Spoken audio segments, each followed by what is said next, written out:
3.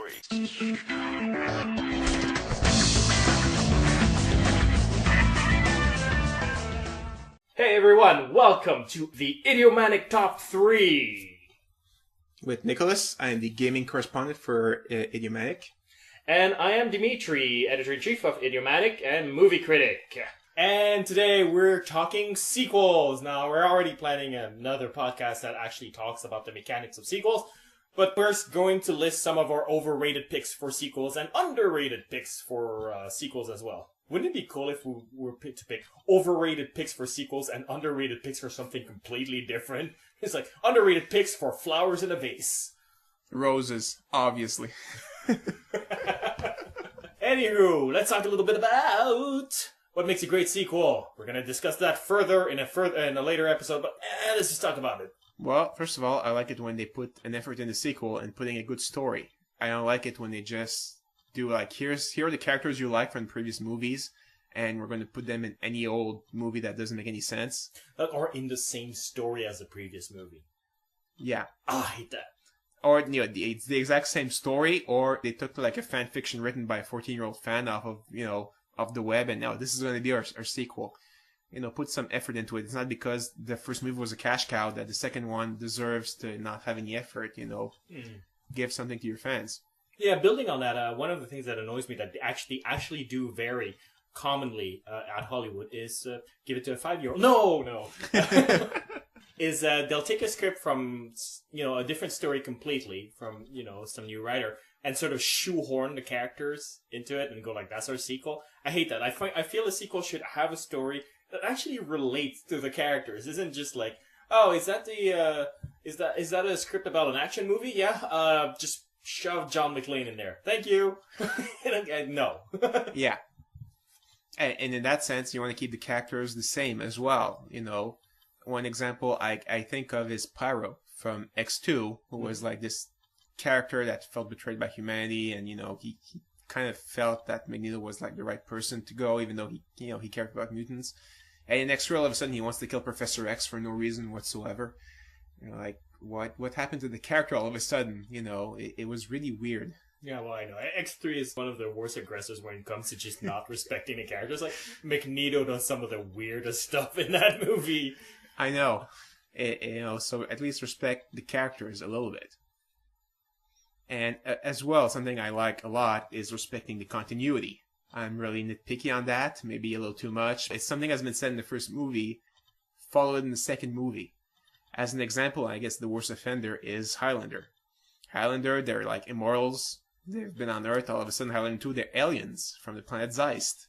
What happened all of a sudden? Oh, the continuity errors on that are crazy. I know. I mean, I said it's the worst offender. There are other ones, but that's just as an example of like the worst offender there completely. Oh no, it's astounding. It's not even a challenge to find them. It's like, and here's how Ramirez and Connor really met. It was like, actually, you showed that scene in the first movie. It's not the same scene. I know.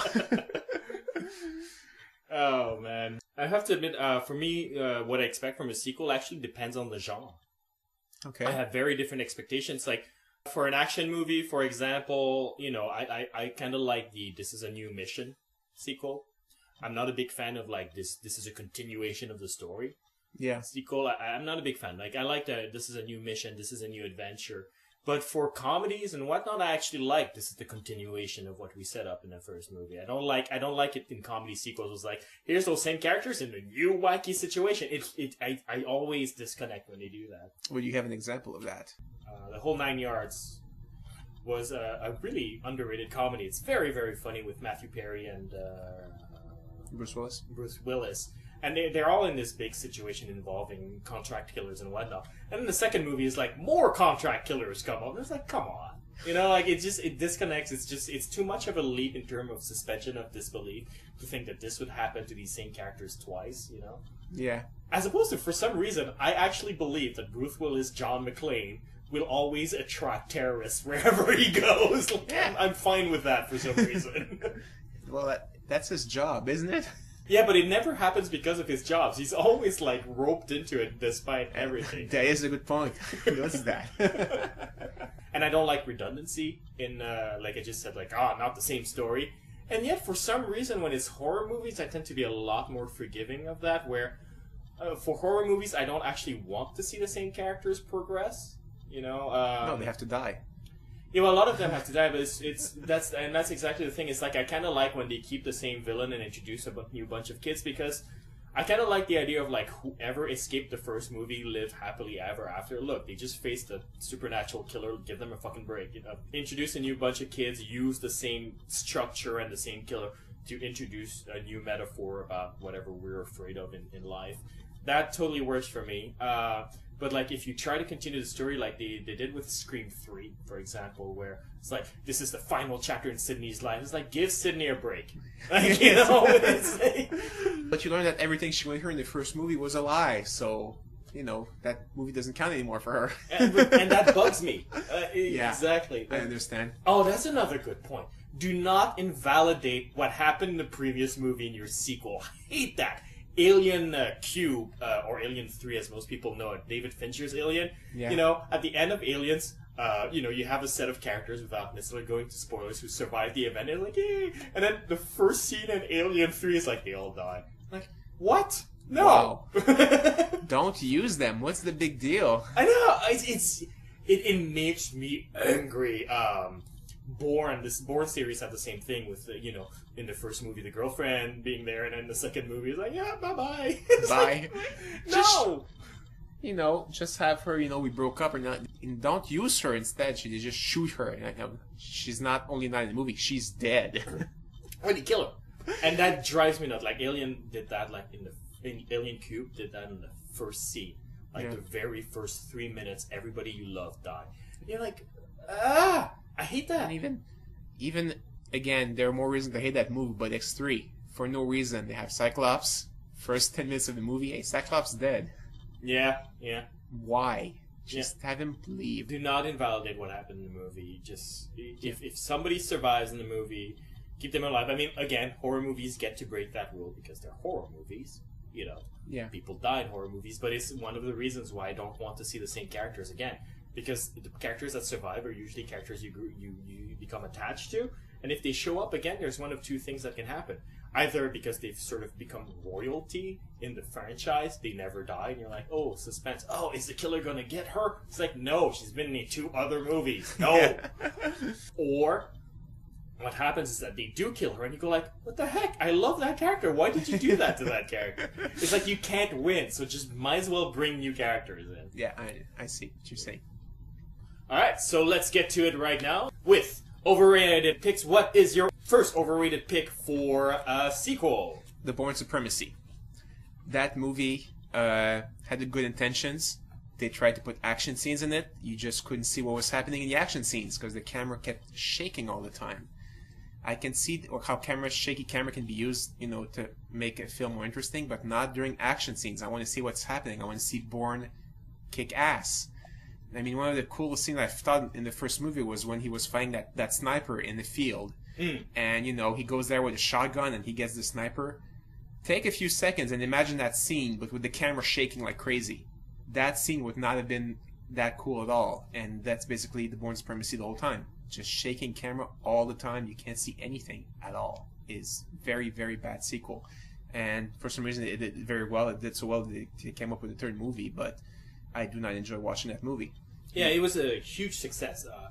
Paul Greengrass became a superstar action director because of Bourne Supremacy, and I agree with you. I think it's star. In fact, longtime listeners will know that I've listed it as one of the most overrated movies of the decade because, as you say, you can't see anything. As we've mentioned before we start this particular segment, and we're just talking about sequels, they invalidate some of the key points in the first movie, notably the point of view character played by Franca Potente, just suddenly disappears. Let's be honest, the story is dumb. Oh, it's bad. The story, because the big idea is that he risks a whole bunch of innocent lives to seek redemption, and you're like, redemption only works if you stop hurting people. Exactly.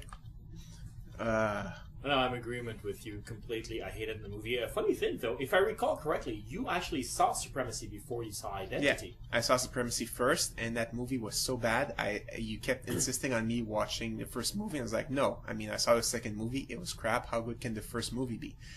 And yeah, I saw it and I was like, wow, those are two different worlds. The first movie is so much better. Yeah. You can see the action. The story is a lot better. It was great. Yeah. My biggest problem with Supremacy, in fact, is that betrayal of the first movie. Because the whole idea of, and I don't just mean in terms of the story, in terms of the way it's filmed. The whole idea of the first movie is that you are a witness to the awesomeness of Jason Bourne. Yeah. And he himself is a witness to it because he doesn't know that he has all these super spy abilities, if you will. So he sort of surprises himself every now and then you have the Frank Capotente character just looking at him, also surprised, and you are also surprised. So the camera is still distant, allowing you to watch his awesomeness. Yeah. And then Supremacy decided to change tack and like shake around to get you. You don't see anything, as you pointed out. Yeah. And the whole idea is to get you in the middle of the action. And it's like, but that's not Bourne. You can't be in the middle of the action with Bourne because Bourne himself is not in the middle of the action. He's sort of a witness to himself. Yeah. I think the shaky cam is fine. I mean, it's a technique. You can overdo it or underdo it, but I think it's the wrong one for Bourne. Yeah. So, what is your first pick, Dimitri? I'm going to go with a very different pick than we usually do. So I'm going to pick a teen movie that many people may not have seen of the listeners, because I know the listeners tend to be a little bit older than the audience that this movie targets, which is High School Musical 2. I will defend, with, a fair amount of enthusiasm, High School Musical 1. Yeah, people of our age all go like, this is crap. And it's like, of course you think it's crap. It's aimed for 12 years old, and you're not 12.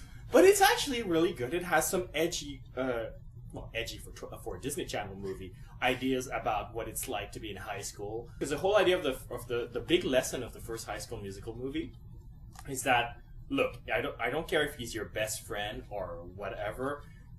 People in high school are so insecure, they will protect the sanctity of their cliques and walk all over you no matter what. So if you're the basketball guy and you're the captain of the basketball gang and suddenly you want to be the drama guy, all your friends in the basketball team will not care whether or not that's what you want to be happy. They'll be like, what are you doing? You're destroying the world order. Up yours. And he doesn't care. It doesn't matter if it's your best friend. That's what they're going to do. And it's true. And it's a little bit savage the way that they show it in High School Musical, in the sense that it's like, look, the Corbin Bleu is Zac Efron's best friend, but it doesn't matter. He's going to act like a jerk towards Zac Efron from that point on, and that's just the way it goes, And the whole lesson is like, look, do what you want to do, and look, if your friends are not cool with it, just let them deal with it. They'll either adapt or they won't, but just do what you want to do, Yeah. Which is, it's not super brilliant as a lesson, but it is a worthy one. Yeah. High School Musical 2 does the opposite. It's all about, like, there's actually a line where Zac Efron has a choice between kissing ass a little bit to some scout agents for his basketball career, or hanging out with his friends, and his friends are like, he's like, I don't recognize you anymore. You're spending all your time with your scouts instead of nurturing your friend or your friends, and you're like, oh God, you needy little jerks. And then at the end, Zac Efron, well, not at the end, but at one point, Zac Efron actually goes like, well, I can care what you think of me, or I can care about what you, or I can care what my friends think. I'm going to care what my friends think. And you're like, yes, because that's exactly what kids need today. More incentive to cave into peer pressure. Really. Wow. And, the movie just gets off on the wrong foot for me because it's called High School Musical 2, right? Yeah. It takes place at a summer camp where they do a variety numbers competition. Otherwise, in other words, High School Musical 2, no high school, no musical. Wow. Awesome! It is tart. Not only is it boring, it is just evil in what it teaches kids. And how well did that movie do? Oh, gangbusters! That movie was everywhere. Everywhere. It is the... It got beaten now, but at the time, it was the highest grossing Disney Channel movie ever made, by far. Wow. Well, so much so that High School Musical 3 actually got a theatrical release. It was supposed to be another TV movie, but High School Musical 2 was so big that they decided we were going to try our chance in the theaters. That probably didn't do very well. The third one? No. By then, it was just like the 12-year-olds were 15-year-olds, and they realized, Zac Efron is cool, but I don't know. I don't really want to see him sing anymore.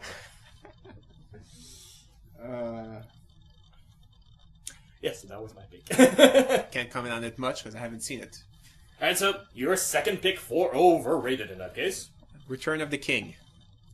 That movie was just 2.5 hours of CGI battles. It would have been great, say, if you're very, very patient and you sit through all 3 Lord of the Rings movies at once. The last movie would have been like, oh, it's a proper ending, to all the movies together. But just as a standalone movie, it's just 2.5 hours of CGI battles. It is very boring. And then you finally get to the ending, then you get another ending, and then you get a third ending, you get a fourth ending. What is happening? Stop faking us out with those endings. No, it's almost worse than AI. I did not enjoy that movie, and I actually liked the other 2 movies, Lord of the Rings, and I was really looking forward to that one, and it is really a huge disappointment. It was just CGI battles, and that was about it. Nothing really marking happened. I don't see why people love that movie and swear by it so much, and how it was able to win so many Oscars. God. It's so symptomatic of what happens with trilogy making. Like, trilogies have become such a big thing nowadays. Well, less now, like, people have calmed down. But, like, just throughout the aughts, really. It was like trilogy after trilogy. Matrix, blah, blah, blah. And they always do that with the third movie where it's like, oh, we need to do a climax. That's not just a climax to our movie, but that's a climax to the entire trilogy. So what they do is that they take a battle or an action scene, and then they multiply the number of parties involved. So, 6 heroes becomes, six armies of people duking it out. And then they multiply the amount of time spent to that action scene. So whereas a half-hour action scene for the big climax becomes an hour and a half, as you mentioned. Yeah. Or 2 hours and a half, did you mention? I said 2.5. Maybe that's an exaggeration, but it is very, very long for very, very little payoff, honestly. Yeah, well, it's because you're supposed to view that the entire movie as the payoff. And it doesn't work because for the simple reason that unless you're willing to watch them all back to back, and that's like 10 hours of movies, by the way, it doesn't, you don't have the build up towards such a large and ridiculously extended climax. And the thing of it, most of us have lives. Yeah. It's like I could watch 10 hours of Lord of the Rings in a row so that the final battle scene of 3 hours makes sense dramatically and emotionally for me, or I could get laid. Or do something else, either or. Like, and honestly, the Ghost Army looked ridiculous, but that's just from, my personal point of view. And, I mean, it invalidated, it was a 45-minute battle where they're trying to take the city, and they're fighting real hard, and all of a sudden the ghosts appear, and, all right, battle over. The ghost solved everything. It's like, well, gee, why couldn't those ghosts get there earlier, and, we wouldn't have that damn battle, and we would just have moved on. That made me angry. Those ghosts they were not there in the novel. They shouldn't have been there. And it was like, oh, speedy resolution of the battle. Those ghosts solve everything. That made me angry. Yeah, and the writing is really clumsy. I think Legolas has one of the worst lines in action filmmaking ever. Yeah. You have Aragorn explaining his plan is like, okay, they're going to distract them so we can do this. And then you have Legolas going it's a diversion. It's like, oh, Legolas, you got hold of a thesaurus, have you? It's just... Oh, yeah, and the CG. Yeah, no, everything you said, exactly on point. I have nothing to add to that. Alright, so what is your second movie, Dimitri? Well, I also have a return in my picks, would you believe? And also a third part of a trilogy.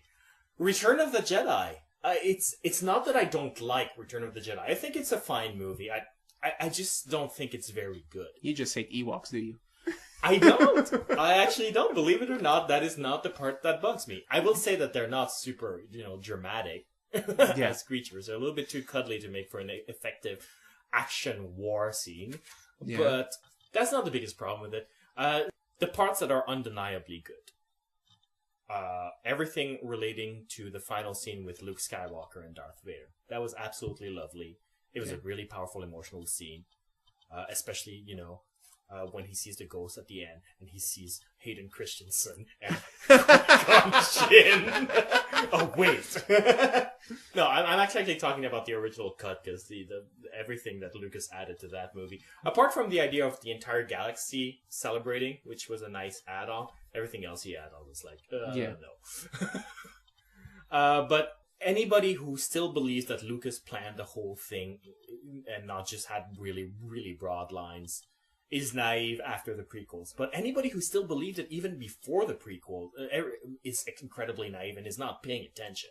Because the second movie, Empire Strikes Back, Chapter 5, the second movie. Okay, look, I'm just talking about the original trilogy. Has Yoda and Obi-Wan going like, but there is another, and they're all going like, oh yeah, the other is going to be awesome, yeah. And like, as a viewer, you're like, oh, there's another, awesome. Who's it going to be? And then it turns out to be this random character. Well, she is in the cast from the beginning of the movie. Well, you've seen Return of the Jedi. It turns out to be Leia. Yeah. And everybody's going like, what? What's wrong with that? And I'm like, because it makes no dramatic sense. It's like, but no, it's logical. It's like, yes, fanboy, it's fine in terms of internal logic. It doesn't violate anything. But dramatically, how much sense does it make for a movie to go like, there's another one, ba ba ba, who is it going to be? Oh, anticipate for three years what it's going to be. It's going to be this character who doesn't affect the plot in any way, shape, or form. She gets shot. She doesn't use her Jedi powers at any point in the third movie. She just goes like, I'm a Jedi, and nothing. Yeah. He's so dumb. Well, that just means she can't kiss Luke anymore. Yeah, well, again, yeah, that also brings that problem, because that scene suddenly becomes really gross. And also, the movie itself, the structure is really off. You have two movies in one, really. You have the rescue of Han Solo, and then you have the final battle. And it's not cut with particular agility. It's sort of like, oh, we rescued Han Solo. Awesome, final fight. Yeah. What? That is true. I'll give you that. The transition is pretty weak. Then Lucas tries for nature versus machines with the Ewok stuff. Yeah. And it's like, can nature beat technology? It's like, again, it's sort of... And again, I'm basing that from his commentary. This is a point of view that I'm just adding because of his commentary. I would never have seen that as a fault of the movie if I hadn't listened to his commentary.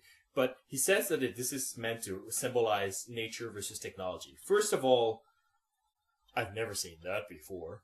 Totally original. But second, it's not the nature versus technology, because the Ewoks are using primitive technology. So it's primitive technology versus more modern technology. It's still technology. Like a little trap, like a Moberg device that like lets a log hit something. That doesn't happen naturally. That is technology. That is true. What else is wrong with that movie? I can go on. I'm very irritated with just the general pace of that movie and the way it's made. I thought the last part when you have three different settings, the lightsaber fight, and then the space fight, and then the planet fight. I thought that was fine. I really enjoyed that, actually. You go from one to the other, and you actually care about what's happening, oh, this is happening now, and then you're cutting away. Damn, they're cutting away. Oh, we're back to this part, and you like that part. Yeah, no, the parallel ending is really well done. Yeah. I mean, it's not like, when I was reading Lord of the Rings, the book, and, I cared a lot more about what was happening to Aragorn than what was happening to the Hobbit, so you're stuck with the Hobbit chapter, and you're like, God damn it. I mean, they really make you care a lot about all three things, and that's what I really like about that part. It's part of what makes it a decent movie, definitely. Yeah. But when I actually think episode 1 is better. Ouch. Yep. It has the same problems with the acting. The acting is awful on both sides. Cuddly characters that don't belong in the story. Both of them have them. But it was just a richer universe in episode 1. And I'm not saying episode 1 was a great movie. I'm just saying that it's just about, they're both kind of mediocre. So Jar Jar Binks and Ewoks, they rate the same to you? Well, if you watch episode 1 again, Jar Jar Binks on second viewing isn't nearly as annoying. He was just such a shock to the system, because you sort of build up Star Wars in your head, and then when you go to the theaters and go like, that's not what I want the Star Wars to be. But if you look back, it's like, actually, that is kind of a Star Wars character. Okay. The final fight, like you mentioned, the way it was cut, it was pretty cool. But like I mentioned, I had problems with the Ewok scenes, which weren't super exciting, and the Lando Calrissian scene. Yeah. They weren't really exciting to me, because it was like, but you've already had that fight in the first in Star Wars, like in A New Hope. if it's just a rehash. It's like, how much more suspenseful is it now that they have to fight a Death Star that's not even complete and therefore less deadly? But they had the same exact fight in episode 1, where they're going into space to remove the, not destroy the Death Star this time, but destroy a ship that powers the robots. So it's the exact same thing again. But it's not the same. Well, I will not defend the space battles in episode 1 because they put me to sleep. I was like, I want to see Darth Maul again. So I certainly won't defend that. But the difference in these cases is that it's not the exact same threat. It's like back in the 80s and 70s, you saw Star Wars and you was like, oh, Death Star, awesome. And then the third movie is going like, oh, half a Death Star. Way to escalate the stakes there.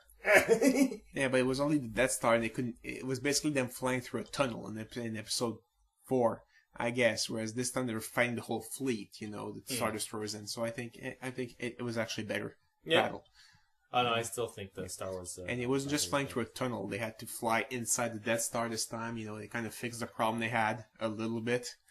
Instead of the vent being small enough for a torpedo, the vent was big enough that, ships could fly through it. But yeah, everybody gets obsessed about that. I still maintain that the whole World War II pilot scene in the original Star Wars is still one of the best action scenes ever to be put on film, period. And it has yet to be beaten, and certainly not by the Star Wars franchise. I guess. All right. But yeah, and again, I want to stress, I'm pointing out what doesn't work about the movie. I'm not saying it's in any way a bad movie. It's a fine movie. It's just not nearly on the same level as the other 2 Star Wars movies that have come out at the time. Yeah. And whenever people go like, but the original trilogy was so great. Oh, look at the new one. And it's like, look at Return of the Jedi again objectively. Tell me that it's that much better than episode 1. It's better than episode 2. Yeah. But, it's at around the same league as certainly 1. I don't know, when you think about episode 1, it's like half a movie, then a movie when they're on Tatooine, and then the end of the first movie. They just did the cutting differently. I know, it's an odyssey. And now, because the cutting makes a lot more sense now. And it still has problems, that I'll discuss later. But it is built as, okay, you have point A with the Jedi going like, okay, we have to stop this thing. And then you have the final scene of them stopping that thing. Yeah. And then in between, you have every obstacle humanly possible as they travel the world for no bloody reason. And that's the basic structure that that was introduced with Ulysses in the Odyssey. And it's just a copy of that structure. Nowhere as good as the Odyssey.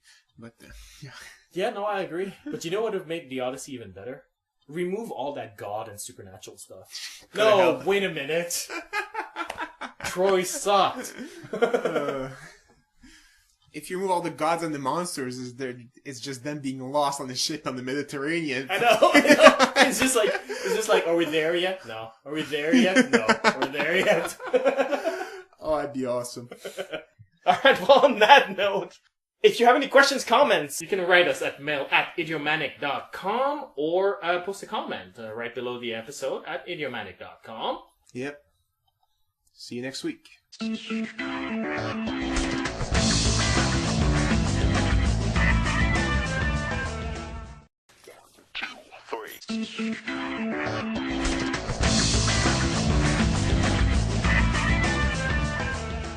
Hey everyone, welcome to the Idiomanic Top 3. With Nicholas, I am the gaming correspondent for Idiomatic. And I am Dimitri, editor-in-chief of Idiomatic and movie critic. And today we're talking sequels. Now, we're already planning another podcast that actually talks about the mechanics of sequels. But first, going to list some of our overrated picks for sequels and underrated picks for sequels as well. Wouldn't it be cool if we were to pick overrated picks for sequels and underrated picks for something completely different? It's like underrated picks for flowers in a vase. Roses, obviously.